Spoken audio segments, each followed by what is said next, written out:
Bismillahirrahmanirrahim. Dear students, I hope you are all well about your health and iman.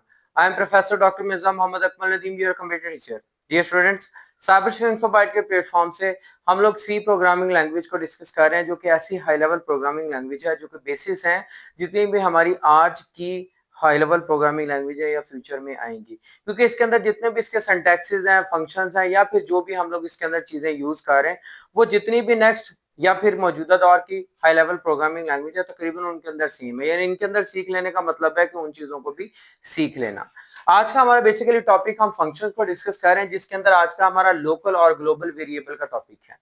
Local और global variables क्या होते हैं, पहले just only आपको मैं बता दूं या समझा दूं कि लोकल वेरिएबल और ग्लोबल वेरिएबल में फर्क क्या होता है। लोकल वेरिएबल बेसिकली उसको कहा जाता है कि अगर हमने एक फंक्शन को क्रिएट किया, उसके अंदर किसी वेरिएबल को क्रिएट किया, तो फंक्शन के अंदर ही जो हमारा वेरिएबल क्रिएट होकर उसके अंदर काम करता है, हम उसको लोकल वेरिएबल कहते हैं। उसका स्कोप भी कम होता है, मतलब उसका लाइफ टाइम भी कम होता है, उसका स्कोप यानी उसकी लिमिटेशंस भी कम होती हैं। वो जैसे बॉडी के अंदर एग्जीक्यूट करता है वैसे हैंड कर देता है। सेम है इसी तरह ग्लोबल वेरिएबल जो है उसका स्कोप पूरे प्रोग्राम के अंदर होता है। हम एक जगह पे फंक्शन को क्रिएट करके उसको मुख्तलिफ जगहों के ऊपर इस्तेमाल कर सकते हैं।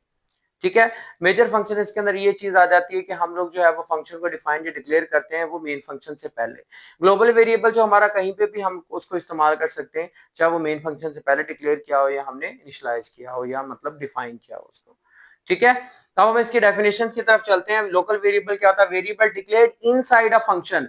किसी भी फंक्शन के अंदर अगर वेरिएबल को डिक्लेयर किया जाता है तो हम उसको क्या कहते हैं? That is known as a local variable. उसको हम लोकल वेरिएबल कहते हैं, यानी वो वेरिएबल जो कि फंक्शन के अंदर क्रिएट होता है, बनता है, या जिसको हम लोग क्या करते हैं फंक्शन के अंदर जो है वो हम डिक्लेयर करते हैं। And local variable are also known as the automatic variable. इसको ऑटोमेटिक, क्योंकि जब फंक्शन को हमने डिक्लेयर करना है, डिफाइन करना, तो ऑटोमेटिकली उसके अंदर वेरिएबल ने क्रिएट हो जाना। तो लोकल वेरिएबल इसी वजह से क्या होता है? हमारा ऑटोमेटिक वेरिएबल होता है। और ऑटोमेटिक वेरिएबल को जो है वो हम लोग जो है वो ऑटो वेरिएबल भी कहते हैं। इसका सिंटैक्स बेसिकली हमारे पास ऑटो का वर्ड हम यूज करते हैं, उसके बाद उसकी डाटा टाइप लिखते हैं, फिर आइडेंटिफायर यानी उसकी शनाख्त के लिए जो हम उसका नाम वगैरह लिखते हैं उसको हम आइडेंटिफायर कहते हैं। ऑटो इसके अंदर ऑप्शनल है, हम यूज कर लें तब भी ठीक है, ना भी यूज करें तो मसला नहीं है। और उसके बाद अगर डाटा टाइप की बात करें तो वो डाटा टाइप्स हैं जो उस फंक्शन को डिसाइड करेंगे कि किसने रिटर्न वैल्यू को देनी है। लास्ट जो वीडियो थी उसके अंदर हमने डिस्कस किया था कि किस तरह जो है वो हम लोग डिफरेंट टाइप्स के जो है वो रिटर्न वैल्यूज उससे ले सकते हैं। ठीक है, डाटा टाइप हो गया और उसके बाद आइडेंटिफायर, उसका नाम हमने जो भी लिख दिया।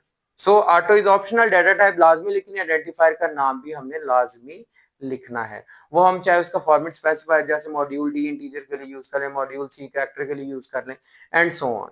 ठीक है, अच्छा बेटा, इनका जो है वो ग्लोबल वेरिएबल की अगर बात करें, variable declared outside any function, मतलब फंक्शन से बाहर अगर किसी वेरिएबल को हम लोग डिक्लेयर या डिफाइन करते हैं तो हम उसको ग्लोबल वेरिएबल कहते हैं, and that is known as a global variable. और इसको अगर इसके स्कोप की बात करें या फिर इसके लिमिटेशंस की बात करें या इसके लाइफ टाइम की बात करें तो इसका लाइफ टाइम भी ज्यादा होता है, इसका स्कोप भी बहुत ज्यादा होता है, यानी पूरे प्रोग्राम के अंदर ये फैला होता है, जहां पे मर्जी इसको हम इस्तेमाल कर सकते हैं।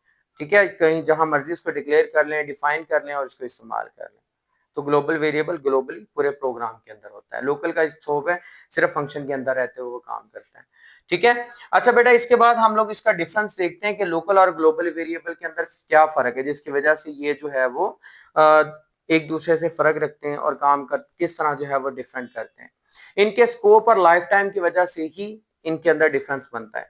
सबसे पहला एस्पेक्ट है local variable is declared with in a function. जो डेफिनेशन भी है कि फंक्शन के अंदर ही हम इसको डिक्लेयर कर देते हैं, डिफाइन भी कर देते हैं। ठीक है, और जो हमारे ग्लोबल वेरिएबल्स होते हैं that can be declared outside any function, function से बाहर इसको हम लोग डिक्लेयर करते हैं।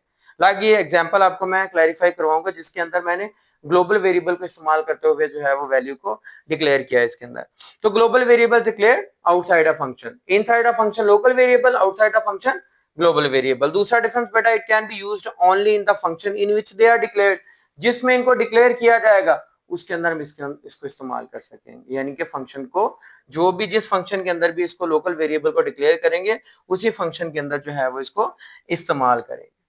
और global variable it can be used in all functions, हमने किसी भी फंक्शन के लिए इसको बना लिया है तो लाइक हमने इंटीजर डाटा टाइप डिसाइड करके या कैरेक्टर डाटा टाइप डिसाइड करके एम और एन दो फंक्शंस बना लिए, वेरिएबल्स बना लिए। अब नीचे जो है वो प्रिंट टाइप की 10 दफा स्टेटमेंट और 10 दफा ही हमने उसको लिख लिया। 10 दफे इसको यूज कर लिया। इसका मतलब क्या हुआ कि हमने ग्लोबल वेरिएबल को जितनी दफा मर्जी और जहां पे मर्जी उसको इस्तेमाल कर लिया। ठीक हो गया। तीसरा डिफरेंस बेटा इसके अंदर ये आ जाता है, it is created when control इंटर्स a function in which it is declared, यानी जिसमें ये डिक्लेयर किया होगा या किया जाएगा या किया होगा, उसके अंदर क्या होगा, फंक्शन जो है वो जैसे ही इंटर होगा ये अपना काम करना शुरू कर देगा। दोबारा से देखते हैं, इट इज क्रिएटेड ये तब बनता है व्हेन कंट्रोल इंटर्स द फंक्शन, जब उस फंक्शन के अंदर कंट्रोल इंटर होता है, इन विच इट इज डिक्लेयर्ड, जिसमें ये इसको डिक्लेयर किया गया होता है, क्योंकि वेरिएबल ही उसके अंदर मौजूद होता है फंक्शन के डिक्लेरेशन के अंदर या फिर उसकी डेफिनेशन के अंदर। दूसरी चीज ग्लोबल वेरिएबल की बात करें, that is created when the program starts execution, जब प्रोग्राम चलना शुरू होता है। क्यों? क्योंकि हमने इसको अलग से जो है वो डिक्लेयर किया होता है। लाइक मैंने एग्जांपल आपको दी थी कि कैरेक्टर और हमने जो है वो एम और एन के नाम से दो वेरिएबल, फिर हमने प्रिंट एफ स्टेटमेंट के अंदर स्कैन एफ के अंदर इसको इस्तेमाल कर दिया और फिर इसको डिफरेंट फॉर्मुलेशन के अंदर इस्तेमाल कर लिया। जब हम उसको कंपाइल करके रन करेंगे तब वो उसका रिजल्ट देगा ना, लेकिन जो हमारा लोकल होता है उसके अंदर जैसे ही फंक्शन चलता है उसके अंदर ही जो है वो अपना काम करना शुरू कर देता है। तो ग्लोबल आउटसाइड पे काम करता है जाके, जहां पे मर्जी इसको इस्तेमाल कर लें, और लोकल सिर्फ उस फंक्शन के अंदर रहता है। उसके बाद बेटा चौथा इसके अंदर difference, it is destroyed when control leaves a function, जैसे ही फंक्शन को कंट्रोल छोड़ता है वैसे ही इसका काम खत्म हो जाता है, यानी इसका काम जस्ट ओनली जब तक फंक्शन काम करता है तब तक ये काम करता है। इसका मतलब लोकल वेरिएबल जस्ट फंक्शन की लाइफ तक महदूद है।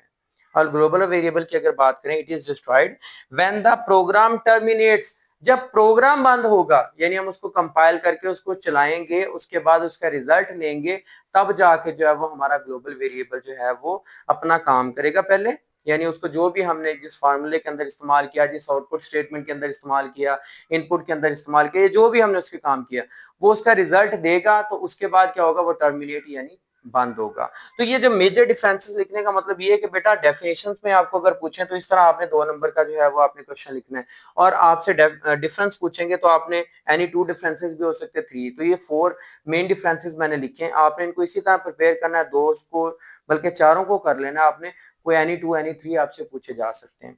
अब हम उस एग्जांपल की तरफ आते हैं कि जिसमें फंक्शन जो ग्लोबल वेरिएबल के थ्रू जो है वो हमने डिक्लेयर किया है, और इस फंक्शन को जो है वो इस्तेमाल करते हुए हमने क्या करना है कि inputs are number in the global variable and then call a function that multiplies the global variable by 2, कि 2 के साथ जो है वो ग्लोबल वेरिएबल को ये मल्टीप्लाई करेगा एंड देन ये हमें शो करवाएगा।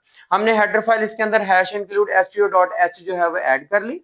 उसके बाद हमने इंटीजर जी के नाम से, ये देखें हमने वेरिएबल को ग्लोबल क्यों कहा, क्योंकि हमने आउटसाइड द फंक्शन, अब फंक्शन के अंदर तो नहीं है ये, इंटीजर डाटा टाइप और जी उसका नाम, अगर फंक्शन होता रिटर्न टाइप उसका नेम, और हम लोग ब्रैकेट्स के अंदर उसके क्या करते, पैरामीटर्स लिखते, लेकिन इसमें ऐसा हमने कुछ नहीं किया। जिस तरह हमने पिछले जितने भी प्रोग्राम थे, चाहे वो हमारा लूपिंग कंस्ट्रक्ट था, डिसीजन कंस्ट्रक्ट था, उनके अंदर जो इस्तेमाल किया था, इसी तरह वेरिएबल को डिक्लेयर किया, नीचे वाइड फंक्शन, और ये अब यहाँ पे नीचे फंक्शन हमने डिक्लेयर किया। अगर ये लोकल होता तो यहाँ पे ही हम इस ब्रैकेट के अंदर इंटीजर जी लिख देते, वो लोकल वेरिएबल बन जाना था। अब ये कौन सा वैल्यू जो हमारे पास बन रहा है, ये हमारा ग्लोबल है, क्योंकि हमने आउटसाइड द फंक्शन इसको लिखा, ये फंक्शन से बाहर है और ये फंक्शन है।